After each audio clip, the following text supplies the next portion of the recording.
Hello hi welcome back to miracle life with Rekha Sri channel. இன்றைக்கி நம்ம இந்த வீடியோவில் உங்களுக்கு வயிற்றில் வளர்கிற குழந்தை வந்து எடை குறைவாக இருக்குது, கருவில் குழந்தையோட எடை வந்து அதிகரிக்கணும் அப்படிங்கும்போது எந்த மாதிரியான உணவுகள் வந்து நம்ம எடுத்துக்கணும் அப்படிங்கிறத பற்றி தான் இந்த வீடியோவில் பார்க்க போகிறோம். ஸோ ஃபஸ்ட் ஒன் என்ன அப்படின்னு பார்த்தீங்கன்னா பனானா, ரெட் பனானா எடுத்துக்கலாம். ஸோ ரெட் பனானா பார்த்திங்க அப்படின்னா உங்கள் வயிற்றில் குழந்தை வளரும் போதே குழந்தையோட எடையை வந்து அதிகரிக்கிறதுக்கு ரொம்பவே வந்து ஹெல்ப்ஃபுல்லாக இருக்கும். அதே மாதிரி ஆப்பிள், ஸோ அந்த ஆப்பிள் வந்து குழந்தையோட எடை வந்து அதிகரிக்கிறதுக்கு ஹெல்ப் பண்ணும். நெக்ஸ்ட் வந்துட்டு பாயில்டு எக்கு வந்து எடுத்துக்கலாம். ஸோ இந்த அதாவது அவிச்ச முட்டை, நாட்டுக்கோழி முட்டையாக இருந்துச்சு அப்படின்னா ரொம்ப நல்லது. இதுவும் வந்து உங்களோட கருவிலேயே குழந்தையோட எடையை வந்து அதிகரிக்கிறதுக்கு ஹெல்ப் பண்ணும். ஸோ நெக்ஸ்ட் வந்துட்டு பசும்பால்.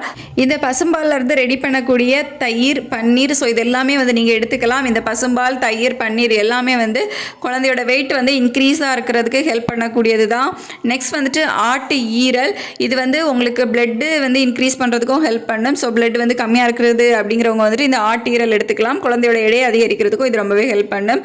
நெக்ஸ்ட் வந்துட்டு சீ ஃபுட் வந்து எடுத்துக்கோங்க, அதாவது கடல் உணவுகள், மீன்கள். ஸோ இதுவும் வந்து குழந்தையோட எடை அதிகரிக்கிறதுக்கு ஹெல்ப் பண்ணும். இறால் கூட எடுத்துக்கலாம். இறால் வந்து ரொம்பவே ஹெல்ப்ஃபுல்லாக இருக்கும். அதுக்கப்புறம் மட்டன். ஸோ மட்டன், இறால், மீன் வகைகள் இது எல்லாமே குழந்தையோட எடை அதிகரிக்கிறதுக்கு ஹெல்ப் பண்ணக்கூடியது தான். நெக்ஸ்ட் வந்துட்டு வேர்க்கடலை. அதாவது நீங்கள் வேர்க்கடலை வந்து பச்சையாக வந்து சாப்பிடாதீங்க, அது ரொம்ப நல்லது கிடையாது. வேக வச்சு சாப்பிடணும். ஸோ வேக வைத்த வேர்க்கடலையும் உங்களோட குழந்தையோட எடை வந்து கருவிலேயே அதிகரிக்கிறதுக்கு ஹெல்ப் பண்ணக்கூடியது தான். ஃபைனலாக நட்ஸ் வகைகள் உங்களோட ப்ரெக்னென்சி டைமில் பச்சையாக எடுத்துக்காதீங்க, ஊற வச்சு சாப்பிடுங்க. ஸோ ஊற வச்ச பாதாம், வால்நட், அதுக்கப்புறம் முந்திரி, ஸோ இது எல்லாமே வந்து குழந்தையோட எடை அதிகரிக்கிறதுக்கு ஹெல்ப்ஃபுல்லாக இருக்கும். இதெல்லாம் நீங்கள் வந்து ரெகுலராக உங்கள் உணவு பழக்க வழக்கங்களில் ஃபாலோ பண்ணிக்கிட்டு வரும்போது உங்கள் வயிற்றிலேயே குழந்தையோட எடை வந்து அதிகரிக்க ஆரம்பிக்கும். இந்த வீடியோ உங்களுக்கு யூஸ்ஃபுல்லாக இருந்திருக்கும் அப்படின்னு நினைக்கிறேன்.